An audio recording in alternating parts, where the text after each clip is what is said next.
Life is for living, and at First International Bank and Trust, we're all about living, helping your dreams come true.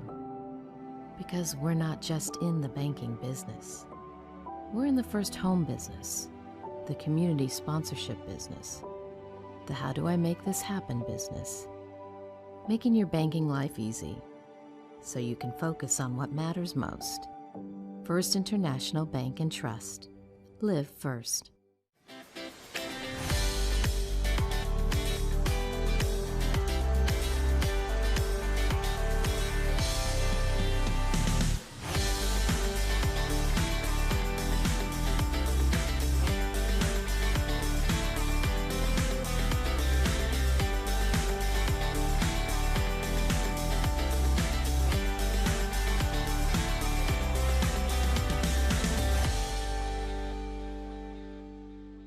A family farm is, well, different. The cab of a tractor is the CEO's office. Board meetings are held on the bed of Grandpa's pickup. And a conference call is a holler across the yard to hurry your chores, kids, there's homework to be done.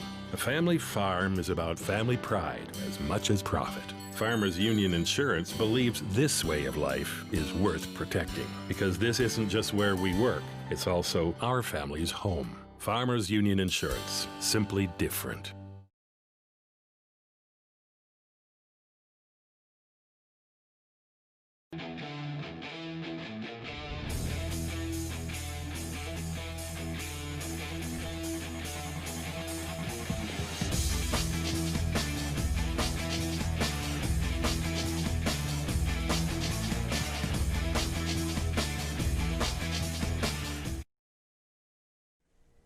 Coming to you from the first time from the Bonfire Studios North. It's another episode of Tauros Weekly. And Ken, I botched that intro really bad. You that was did. not first time in 2021. Yeah, first time ever. Yeah, first time ever.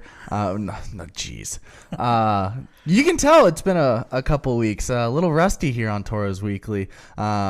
But once again, I'm your host, Peter Theodos. That's Ken Oda. And Ken, some exciting news that we put out yesterday. Yes, we have a schedule, finally. It finally happened. That schedule is now on our website. Yes, it is on the printable schedule. Yes. I don't believe... Actually, I have a phone in front of me. I can check. But I don't believe the league has actually updated the schedules on the team pages. Either way, we do have a new schedule. It is updated in our ticketing system as well on Igniter. No, they still have the old schedule on the schedule page. But if you go to printable schedule, we do have a new graphic up with the correct schedule. And that goes into May now with Kenai River still coming now. Yes. So it'll be interesting to see a different team than a team in the Central. And with that said, also will be the road team on the calendar. Home, it says the 5th and 6th we're at home against Kenai, but we will actually be the visiting team on the scoreboard.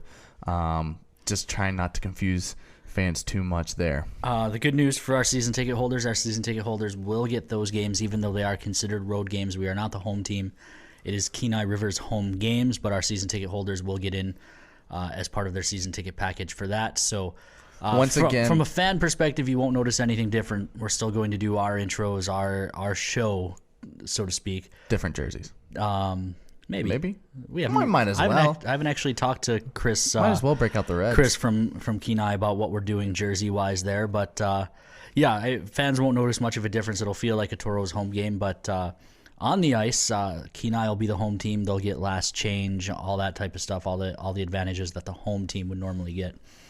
Yeah, and then also starting here in about 30 minutes, actually 27 to be exact, we are having a New Year's Dash on the Dash app. We got some lots of goodies, lots of jerseys, signed pucks. Some guys from last year, some guys from this year, some alumni that are still we had left over are back up on the auction. There is one extra jersey that I have to add, and that is Casey Johnson. Found it digging around in the office today, so a Casey Johnson signed jersey will be up. UND alum who will be playing pro hockey here shortly. Yeah. So, hold on. The West Virginia fans, my mom and my dad, are checking in. Always got to say hello to mom and dad. Glad they made it home safe. Speaking of coming home, let's welcome to his new home and for his first time on Tauros Weekly, let's welcome Gabe Temple. Gabe, welcome to Tauros Weekly. Thank you for having me. Also, before we get to that, Wally Mock just asked the 600 crowd attendance. We'll be at 50% attendance per the new guidelines, so that'll up our attendance significantly, which is why tickets are back on sale now. They went on sale again at noon, so fans can buy tickets for any of the upcoming games. Also, season tickets back on sale, and flex tickets will be honored again finally, so fans can come and exchange their flex and tickets. Sponsors. Yep, all the sponsor flex tickets. Those will be good to go. So we're back operating pretty much like normal. Sorry to interrupt you there, Gabe, but welcome to Tauros Weekly. Welcome to Minot too. You were a addition that the Tauros made over Christmas break. You actually played in the New Year's Eve game. Let's just talk a little bit about what your reaction was when you found out you got traded to Minot. It was definitely a whirlwind. This year's been pretty crazy, but I was excited. My best friend Caden's here, so when I found out that I was getting traded, I immediately called him and said, I want to come to Minot. What did Caden say about Minot? Did he kind of give you any heads up about what it was like to be here, what it was like to play here, and the teammates that you'd be playing with? Yeah, he told me everybody's great guys, and we had great coaches, and I've always heard great things about Wagner, and so I thought it was a great opportunity to come here. You spent a little bit of time down south playing for Odessa this year. Before that, you were in Sioux Falls last year in the USHL, but before that, you were out in the NAHL East playing for Wilkes-Barre. Just having been around quite a few places in this league, how do the facilities compare? How does the organization compare so far? Compared to most, they're top notch. Compared to Wilkes, it's definitely a bigger rink, better facilities, all around good coaches. So it's definitely a step up to that. You played 2 years with Scranton, and you have a little bit of playoff experience. Being a 20-year-old, also making one last push for that Robertson Cup. What experience and what knowledge are you going to be able to bring to the table for the Tauros to make a playoff push here? I learned a lot my first year from the 97s and all the vets, and it's just that playoffs is a grind. You got to keep pushing, and I think my experience will help a lot. You, for fans who don't know that experience, you were on that Wilkes-Barre team that was eliminated in the semifinal at the Robertson Cup tournament the same year that the Tauros went to the final and eventually lost. What do you remember about the Tauros from your experience there at the Robbie? They're a pretty deep team, pretty skilled, and it kind of sucked for them that they had to play 3 games and Shreveport only had to play 2. So they were kind of aghast going into that final game. Do you have any memories aside from the Tauros? A favorite memory from that run for your own team? Probably sweeping the Rebels when they were favored to beat us in 3 games, and we show up to the airport and their names were on our tickets. Ooh. You also had the honor of playing in 2009 in the IIHF Junior World Cup. You played with Tauros defenseman Sam Skinner. So talk a little bit about that. What was it like playing with Sam over in Russia? We had a really good time. Besides being stuck in a hotel room for most days, we found stuff to do, and Sam's a great kid, and I enjoyed hanging out with him. What was it like representing at the time Scranton and also your country over there? It's obviously pretty special to represent your country, so you can't beat it. Yeah, I know the tournament probably didn't go the way you guys wanted overall, but it had to be a pretty fun experience just looking back on it now, getting to see a different country, play for your country. Do you have a favorite memory from that event that stands out? Probably watching the opening ceremony, seeing all the people in that rink, and watching Putin drop the puck at the opening ceremony. It was pretty crazy watching all those crazy Russians screaming.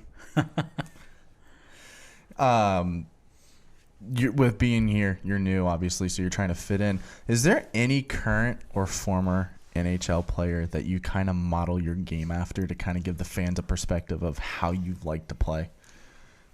I'd have to say probably like Jamie Benn, heavy player, power forward that can bury pucks. I noticed we've only got to see you play once so far down in Bismarck, but it looked like you played with a little bit of an edge. You're pretty fired up. But is that something you like to bring to the table as well? Some of the maybe getting into the opponent's head. Yeah, that's always been kind of part of my game. But kind of got to focus on more scoring goals and winning games right now, and then kind of pushing opponents take penalties and get in their head that way. You mentioned before Caden Scott's your best friend. How long have you guys known each other, and how excited are you to play junior hockey with him? Caden and I have known each other since we were little. We actually used to play against each other, and we used to hate each other actually until we got on the same team, Victory Honda U16 year, and became best buds. And I'm excited to finish my last year out with him. Now, when you guys were playing against each other, who used to win more? Probably me. If I asked him, would he say that too, or would he say that he won more? He would agree I won more, but he would say that he got the best of me one time. He always brings up that one story. So. Well, now you got to share the story. He thinks that he wrecked me one time, but he was the type of kid that would come over and stick you and then skate away. One of those things you kind of just go in. And then, before you can get to me, yep, I'm going to get you type exactly. of thing. Gotcha. Last night, the World Juniors, Team USA beat Canada. Obviously, we got a few Canadians on the team. We'll have a Canadian on the show next.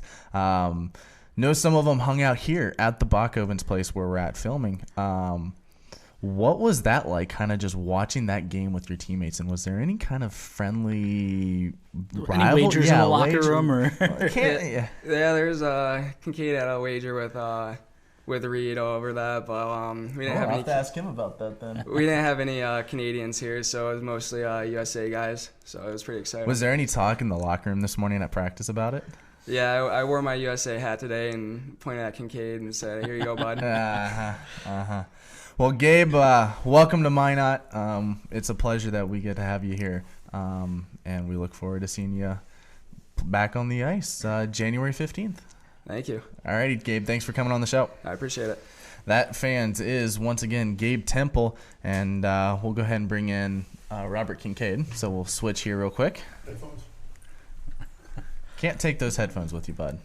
I know you might want them. As we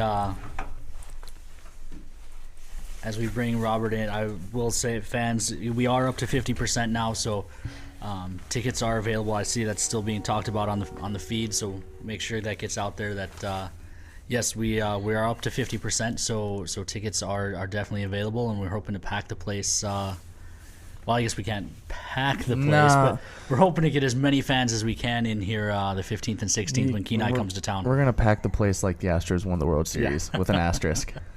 So, anyways. Had to throw that in there. Fans, welcome to the show. Robert Kincaid. Hey, how's it going? First off, I got to ask, do you go by Robert, Rob? Robert. Robert? Okay. All right. Just wanted to make sure. Also help Ken out for the broadcast there. Garrett Rancier coming from Victoria next week, so that'll be good to have the Rancier family in the stands. Go ahead. You got traded here over the Christmas break. Didn't get to play. There's that weird roster transfer freeze between USA Hockey and Hockey Canada. So how disappointed were you to not be able to get into that game against Bismarck? It was disappointing, but at the end of the day, I haven't played since last March, so I also hadn't had practice since middle of November, so I was a little worried if I was playing, be a little rusty. But so probably better to get another couple of weeks of practice under your belt. Get the conditioning back. But no, I mean, I would have loved to have played and help give my team a chance to win. But well, let's talk about that time off. Then you've had that much time off. How difficult has it been getting back up to speed here, jumping into practice with guys who've been going pretty much full speed since late September? Yeah, it's been tough. I mean, I was just literally every day with my buddies back home, just skating on the outdoor rink, trying to stay in shape, doing home workouts. Definitely the first couple practices, I was a little slow, but slowly but surely I'm making my way back. Are you noticing a difference in between what you're used to playing up in, I got it written down, the Alberta Junior League, compared to so far what you've seen here with the Tauros? Yeah, I think that definitely up there it's a lot more physical, just like the way we play is just a little bit different, but overall speed, I think it's a little bit faster here. Like everybody here can really wheel, but overall it's fairly comparable, and yeah. You're an 02, I believe, right? Yep. So, geez, that's the year I graduated high school. But anyway, way to just date yourself. But so you've got a couple of years of eligibility left here. What made you, when you were making the decision to come south of the border, what made you look at Minot and decide that might be a place you'd want to play for a couple of seasons? Well, actually, Damon Zimmer, him and I lived together last year, and once we got shut down, he just reached out to me and just said, like, hey, we could use a defenseman, and I just got in touch with Maine and my advisor and kind of went from there, and then I mean, Alberta's not looking too hot right now with the COVID numbers, so just figured it was best for me and my development to come down south of the border and get some games in. What was it like playing with Damon last year? The Tauros fans have kind of gotten a chance to see him here, but this is his first year here. And what was it like seeing him and being his teammate up north? Oh, it was really good. Like, we had been together for 2 years, I guess, but last year was the first we lived together. But no, he's a really good leader, really good player, and yeah, everything that he does here, I've been fortunate to watch a couple games of him, and he just looks a lot better. Not that he wasn't good last year, but bigger and stronger and faster, and he's really got that confidence this year, so he's looked good. You're committed to University of Maine, just like Max Bogdanovich. Have you guys talked about it at all, about getting ready to go off to Maine in a year or two? Yeah, we have. We were talking about that today at supper. I mean, we're both looking forward to it. Him being from there, and then me, it just reminded me a lot of home. So, yeah, we're both looking forward to it, and it'll be nice to have a familiar face there. What made you decide to go there? Honestly, coaching, and it reminded me a lot of home. I'm from a really small town, so it's a smaller campus than like another big place like Wisconsin or something. But good coaching. I mean, it's not very often a D coach has a couple cup rings, so that was definitely a deciding factor. You know, obviously you're an O2, so you got a little bit of time to decide, but have you thought about what you might want to study while you're there? No, not really. It changes. Like I said, you got a couple of years, and it changes. Yeah, changes a lot. So now you just like Gabe, you also played in the IHF Serious Junior World Cup for the AJ team. Mm-hmm. What was that experience like for you? Oh, it was one of the greatest hockey experiences I've had so far. I mean, not every day you get to go to Russia and play, and we had a really good team, and we did quite well in the tournament. So it was just an overall great experience. I think you guys took silver, right? Yep. Now, how was the AJ team put together? I know the NA team, they let each team basically send one guy. How was that AJ team put together? From what I remember, I think they just named the coaches, and then the coaches got together and watched film and just kind of picked who they wanted to take, and that's pretty much it. You had, I think, 3 assists or a goal and 2 assists, something like that. Yeah, it's something like that. Now, I think overall, you were 4th or 5th among defensemen in the whole tournament in points. Yeah. Is that something you try and bring to the table? Are you an offensive defenseman, defensive defenseman? What's your game like? I like to try to be a two-way defenseman. Definitely like to lead the rush and create offense, but at the same time, I like to get down and dirty in the corners and kill penalties. But I think two-way is how I describe myself, but I definitely do like to create a lot of offense. Yeah, obviously, Gabe talked about it a little bit, and now that you're on the air, we got to bring it up and we got to talk about it.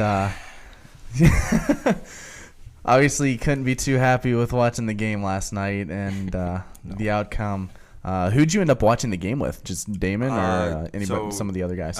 Damon, Corpy, Stibby, and Bartu all came over, and we were just chilling, eating pizza and watching the game. So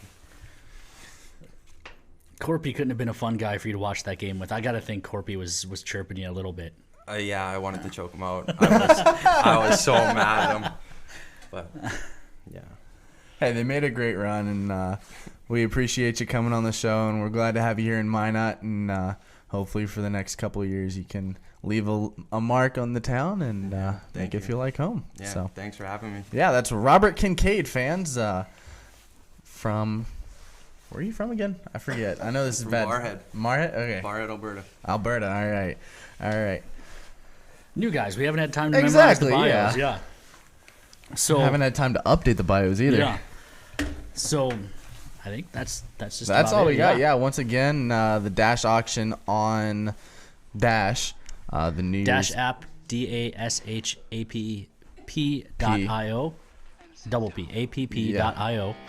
To bid on some alumni jerseys. Speaking of Austin Dollimer checking in on the Facebook Live feed. So Ryan Vogelholm also checking in, saying he's going to be at the games here next weekend and hopes to show Reed some fighting pointers. So Reed might need that after New Year's. So that'll do it. Yeah, that'll do it for Sean Bakov, and as always behind the scenes, that's Ken Oda. I'm Peter Theodos. We'll see you next week.